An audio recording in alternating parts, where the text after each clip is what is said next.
Ladies and gentlemen, welcome to the Square Circle Podcast. I am your host, Marie Shadows. And on this episode of the Square Circle Podcast, I will be giving you guys my prediction for the AEW Fyter Fest 2-night extravaganza free on the TNT network. Before I get into the predictions of AEW Fyter Fest, I just wanted to let you know that this is part one in reference to talking about night one of AEW Fyter Fest pay-per-view. Please stay all the way to the end to know when part two will be coming out, which we'll be talking about night two of the AEW Fyter Fest pay-per-view. Also, I was looking up what Fyter Fest actually means because I still consider it such a weird title that I just don't like it as a pay-per-view name, and that's just my own personal opinion and personal preference.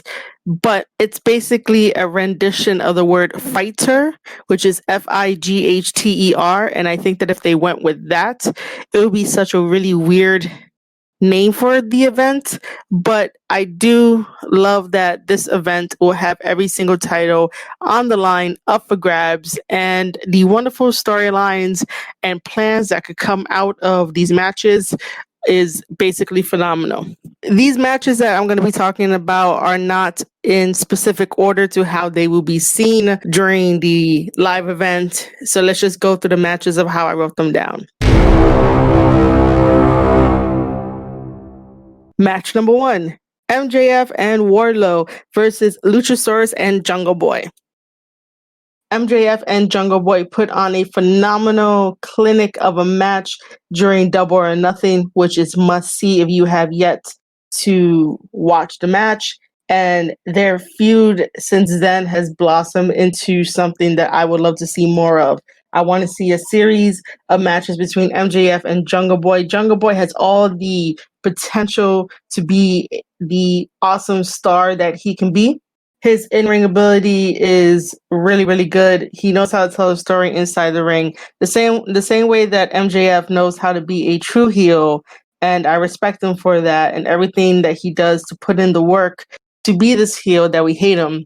It just really meshes really well together. You have the heel that would do anything and everything to win a match and just be a really straight up horrible person versus the good guy, squeaky clean baby face of a guy who enjoys being around people, enjoys helping them, and always think about others before himself. So that little storyline right there is basically the epitome of what good versus evil should be, the epitome of heel versus babyface should definitely be, and they do a great job together, bickering back and forth and doing what needs to be done as a wrestler. Wardlow and Luchasaurus are two big men. Luchasaurus moves amazingly smooth in the ring despite his size. He surprises everybody on a week-to-week basis, and only now is Wardlow starting to open up and show us the capability of his in-ring work ethic, only because he's also a big man, and with all those muscles, you would think that's kind of hard to pull off a Hurricanrana or pull off something a cruiserweight would do just because of his size. However, I do see that eventually MJF and Warlow down the line may end up being broken up as a team. They don't fit very well together, including that originally Warlow is supposed to be the hired bodyguard for MJF, but I think that it would be great to break those two apart and let's see how well they go their separate ways. Warlow would need more personality in order to have me be fully behind him to be like, yep, he's probably ready for this title, that title, or this story, that story. Now, with that little backstory, who do I see going over? Who really needs it? I will say that for this tag team match, Luchasaurus and Jungle Boy will pick up the victory. Only because I eventually want to see the downfall of MJF versus Wardlow. However, I also do have a feeling that one day they may put the tag belts on them, but not do it in the traditional fashion of MJF and Warlow getting a clean victory, of them making sure that we pay attention to the other hot storylines that are happening in AEW, and in comes MJF and Warlow to steal the belts and take it right from underneath the people who will have it eventually at that time, and just pull a wool over our eyes.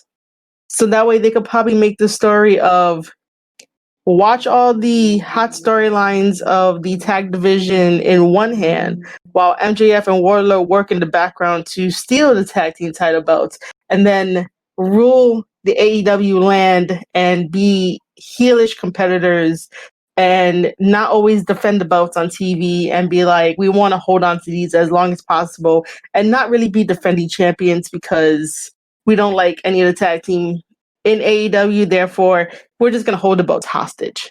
Have that storyline so that way MJF and Warlow could build up some credibility. Getting to refocus, Luchasaurus and Jungle Boy will be my pick to go over in this tag team match.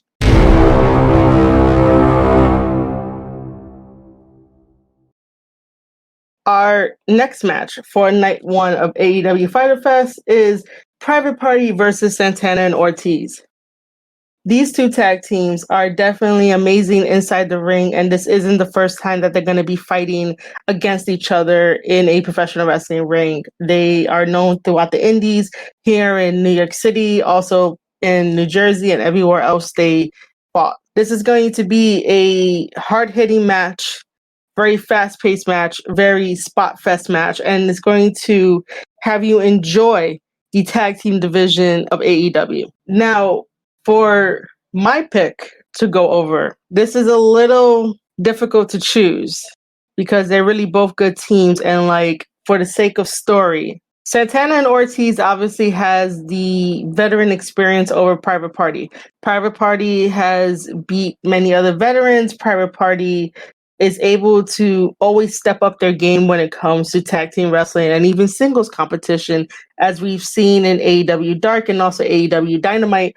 They are good together as a team and also good together as singles competitors.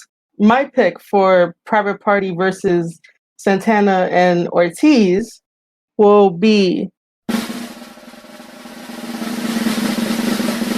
Santana and Ortiz go over on Private Party, because the Inner Circle needs a couple victories under their belt at the moment, since they lost at Double or Nothing during that Stadium Stampede match. Now we get into one of the AEW championship matches. It is the AEW Women's World Title match. We have our champion Hikaru Shida versus Penelope Ford.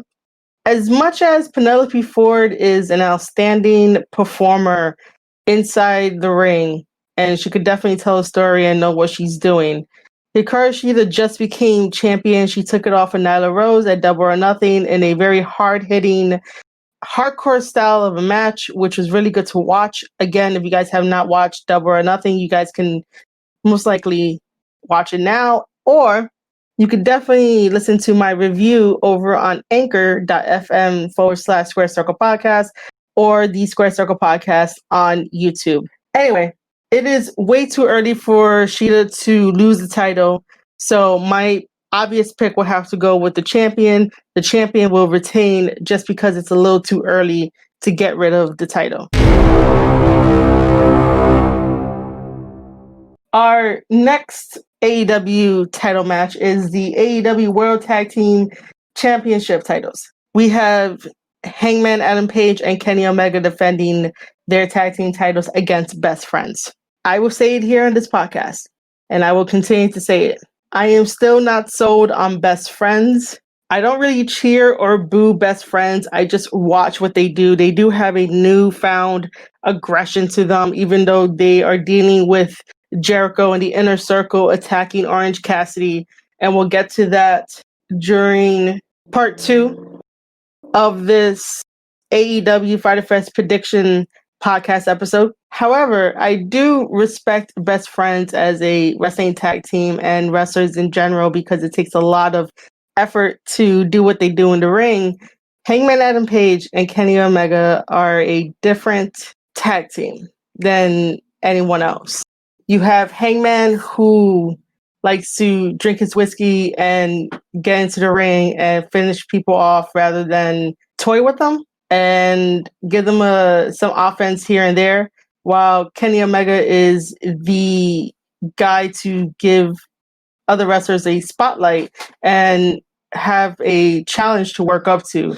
Hangman Adam Page is all like, well, I'm here for business only. Let me throw in this lariat, get the 1, 2, 3 and leave and go celebrate with a drink. Kenny Omega is the total opposite of that. My prediction for this match will be that the AEW World Tag Team Champions, Hangman Adam Page and Kenny Omega, will retain their titles come AEW Fyter Fest. Here is a future storyline that they can do. What I would like them to do is that Hangman and Kenny retain the titles, then they eventually fight FTR, and FTR gets the win in a dirty fashion. So that way it could still discredit them and they'll say that, well, we're still the best tag team. We're old school wrestlers. We take any opportunity necessary, any opening that they see, they will jump on it. Unlike Hangman and Kenny, even though they'll do the same, but they won't do it in the same fashion as FTR. So Hangman and Kenny will drop the belts to FTR. This will make the chase really, really good when it comes to everyone talking about the dream match of FTR versus the Young Bucks. I personally do not see this as a dream match the same way that FTR doesn't see them wrestling the Young Bucks as a dream match. The only reason why I don't see it as a dream match is because the whole Fuck the Revival was a one-sided story that couldn't fully develop. And it was first started by Cody Rhodes. So I remember when it first started, the reason why it happened that way, and you guys could definitely correct me and add more stuff to this so that way I can understand. The Revival had mentioned something about old school wrestling and disrespected something. So therefore, Cody, while in Ring of Honor with the Young Bucks, Hangman and Kenny all did minus Kenny, because I don't think Kenny ever did the Fuck the Revival bit. But it was definitely the Young Bucks and Cody Rhodes always doing these bits of Fuck the Revival. And yeah, it was fun for a little bit, I even thought it was funny and be like, fuck the Revival. But it's just really old and babyish and, doesn't really be needed at all. The internet wants FTR versus the Young Bucks. I need more story. I need FTR to write their own side of the story so that way it can make sense to why we need FTR versus the Young Bucks. And not only based on the fact of they are two of the greatest tag teams in the business. I need something deeper. They need to go revisit this storyline and just make it from there. And I think if FTR gets the title belts, it's more because now the Young Bucks can have a reason to go after them, because essentially AEW is the Young Bucks company as well. And you would think that the VPs would automatically be tag team champions. But now that you have outsiders coming in, grabbing the title belts so early in their AEW career, that will probably get Matt and Nick upset. Matt and Nick built AEW from the ground up, and yet then two old school wrestlers who don't do flips, who don't do spot fest, come in, take the belts from two awesome people, Hangman and Kenny, to be the face of the AEW tag division and set the bar really high. So that's what I would like to see. If FTR captures the tag team titles, let this feud go on with the Young Bucks and let them tell their side of the story. So that way it can make sense and it will be so much better, because if we go into this with FTR versus the Young Bucks, all of the fantasy marks out there will quiet down and they'll get their fill and, they'll love the match. But for someone like me that wants story to be involved emotionally in this, I need story from FTR. I need story from the Young Bucks. I need this to be revisited so that way it can make sense.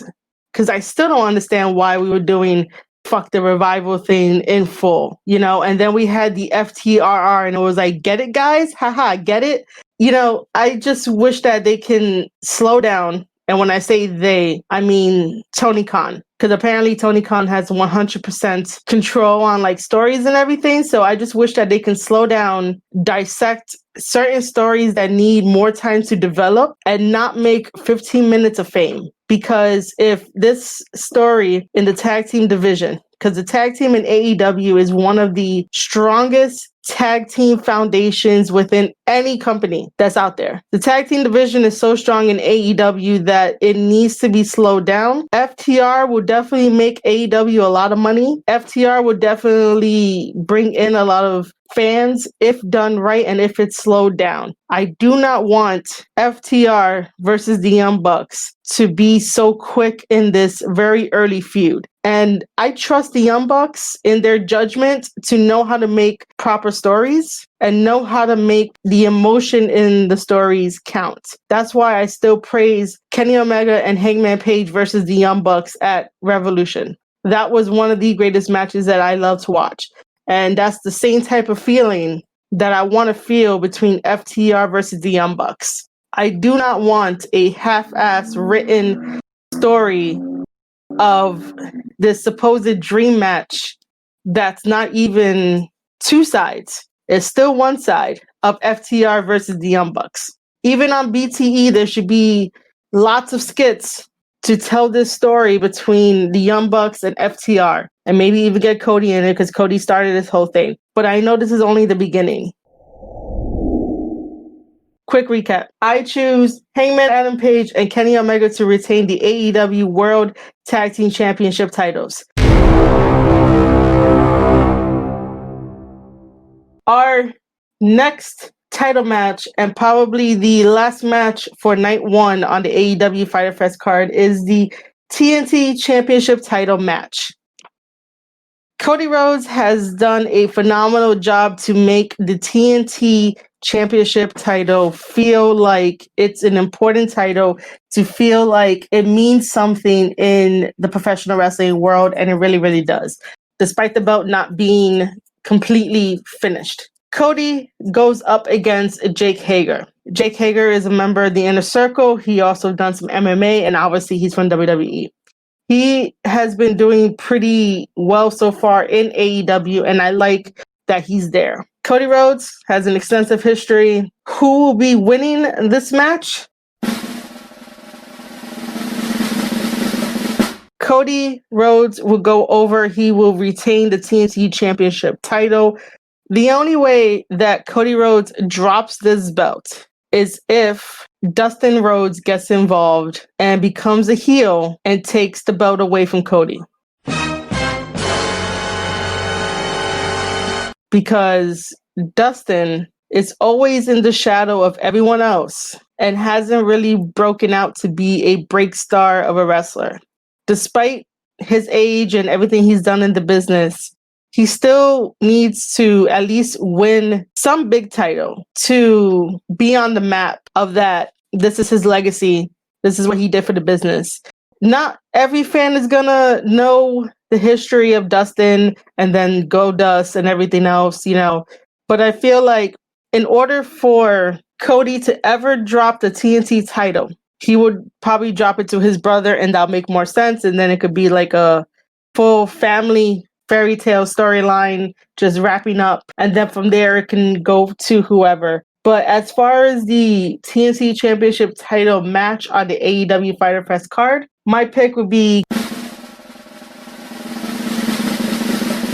Cody Rhodes going over Jake Hager. I do not see anything else happening, but I will also predict that Cody Rhodes would have a bleeding spot. Cody Rhodes, somewhere in this match, is going to end up bleeding because he does it every single time. Well, hold on. That's an exaggeration. He doesn't do it every single time, but he does it, and he does it often. And I really would not like to see a bleeding spot unless, like, this match changes up and all of a sudden it's an MMA fight and, you know, there's bound to at least have some blood in there. But if it's a regular wrestling match, please don't bleed. We don't really need it. Tell the story inside the ring without bleeding. You have a huge number of different wrestling moves that you can do to tell the story of that. This is why I'm great. This is why I was crowned the first ever TNT champion. All right, guys, that wraps up my predictions for night 1 of AEW Fyter Fest. Please stay tuned for night 2 of AEW Fyter Fest, where I give you more predictions on the rest of the matches of that night. As always, do you agree with my predictions? Yes, no, maybe so? Anchor is an awesome tool where you can leave me a voice message. I would gladly listen to your opinions and your thoughts as well. Probably play them on the podcast, talk about them. Thank you guys for listening and viewing. I'll see you guys in the next one.